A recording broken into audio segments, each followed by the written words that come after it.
Assalamualaikum warahmatullahi wabarakatuh.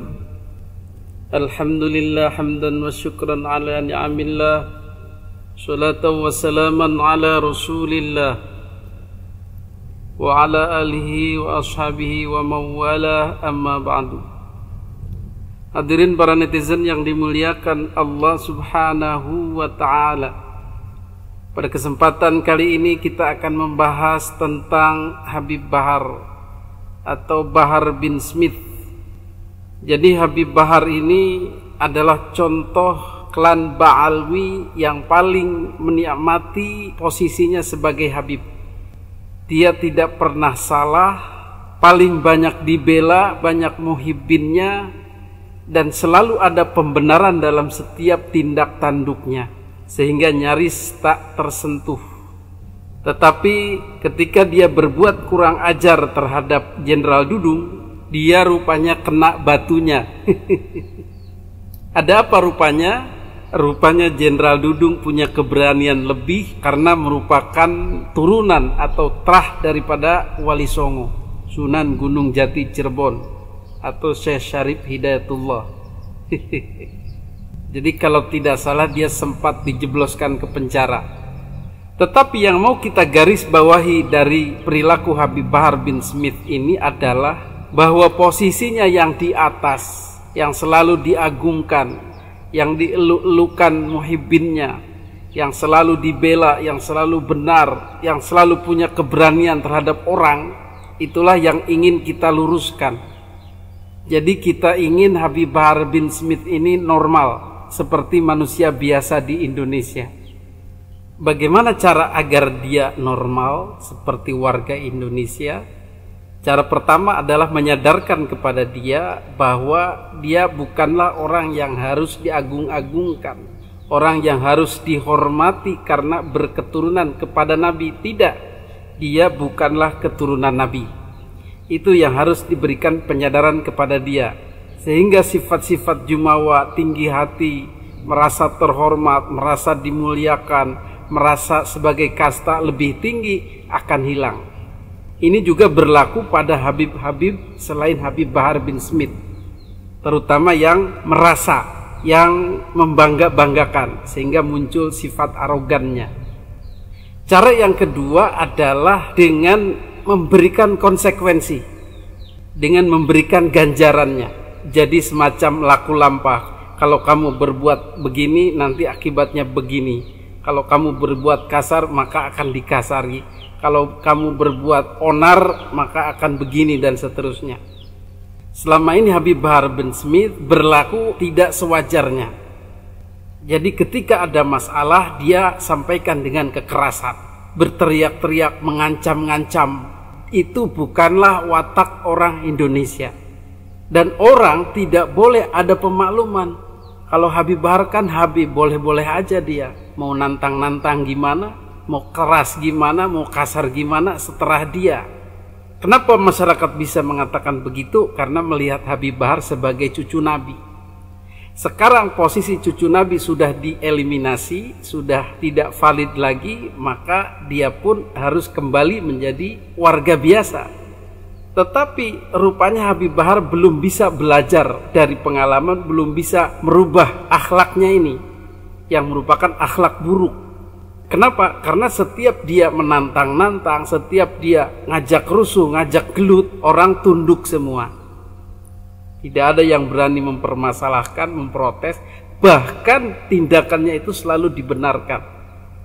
Ini yang menjadikan kecemburuan daripada warga negara Indonesia lainnya. Habib Bahar kok bisa mentang-mentang begitu ya? Karena dia punya banyak kuasa, punya banyak uang, punya banyak muhibbin, dan punya kasta tinggi sebagai cucu Nabi. Itulah jawaban sementara. Kecuali tadi itu terhadap Jenderal Dudung yang merupakan terah Wali Songo, dia nyerah juga, habis juga. Yang terakhir berurusan dengan Wali Songo adalah dalam masalah Koar-Koar menyatakan Wali Songo putus, tidak ada turunannya. Itu juga menjadikan konsekuensi, walaupun bukan penjara ya, tetapi penelitian terhadap kedudukan dia sebagai cucu Nabi semakin gencar. Trah Wali Songo bersatu untuk memutus kepercayaan masyarakat, kepercayaan klan Ba'alawi bahwa mereka keturunan Nabi lewat penelitian Kiai Haji Imaduddin Utsman Al-Bantani, yang pada akhirnya seluruh Trah Wali Songo mendukung kepada Kiai Haji Imaduddin Utsman Al-Bantani yang juga merupakan Trah Wali Songo. Inilah salah satu akibat dari ucapan atau tindakan Habib Bahar bin Smith yang memobilisasi suara-suara Trah Wali Songo menjadi satu, menjadi solid. Maka dalam kasus yang terakhir ini, Habib Bahar rupanya berulah lagi dengan masuk ke pekarangan orang, masuk ke rumah orang, dan berbuat onar di situ, menantang-nantang, berteriak-teriak seperti di hutan, seperti di negara yang tidak ada sopan santun, tidak ada hukum.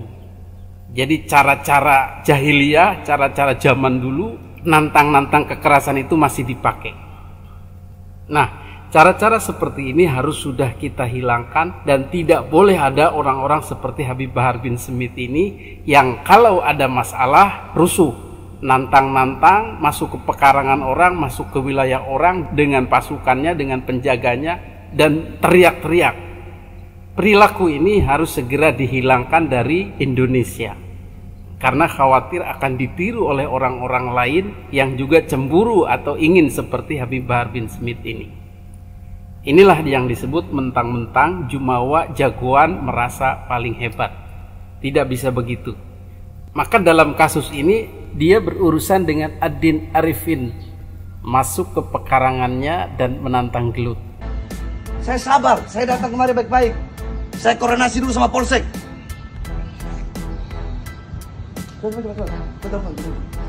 Betul. Dan saya kasih putih di semua ini. Kalian tahu gila saya kan? Jadi silahkan selesaikan dengan cara hukum, tidak perlu barbar seperti itu. Maka kemudian ada perlawanan dari pihak Ad-Din Arifin, dan kemudian didukung oleh para Trah Wali Songo yang sebenarnya ingin memberikan pelajaran supaya Bahar Smith itu jangan begitu caranya, masuk ke wilayah orang dengan paksa dan menantang-nantang tuan rumah. Tentu saja orang-orang yang waras tidak akan menerima tantangannya, karena itu di luar prinsip hukum. Tetapi secara jelas Habib Bahar bin Smith sudah melanggar hukum, masuk ke wilayah orang dan memprovokasi atau menantang-nantang.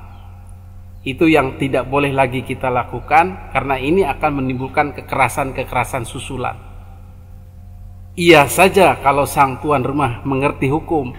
Kalau sama gilanya, maka akan terjadi kerusuhan massal, keributan massal di situ, kekerasan berdarah-darah dan seterusnya. Ini tentu saja adalah cara-cara jahiliyah dan kembali kepada kegelapan dalam menyelesaikan masalah. Mudah-mudahan Habib Bahar bin Smith dan kita semua bisa mengambil pelajaran bagaimana bersikap berakhlak baik sebagai umat Islam, sebagai sesama saudara muslim dan sesama pecinta daripada Kanjeng Nabi Muhammad sallallahu alaihi wasallam. Innama bu'itsu liutammima makarimal akhlak.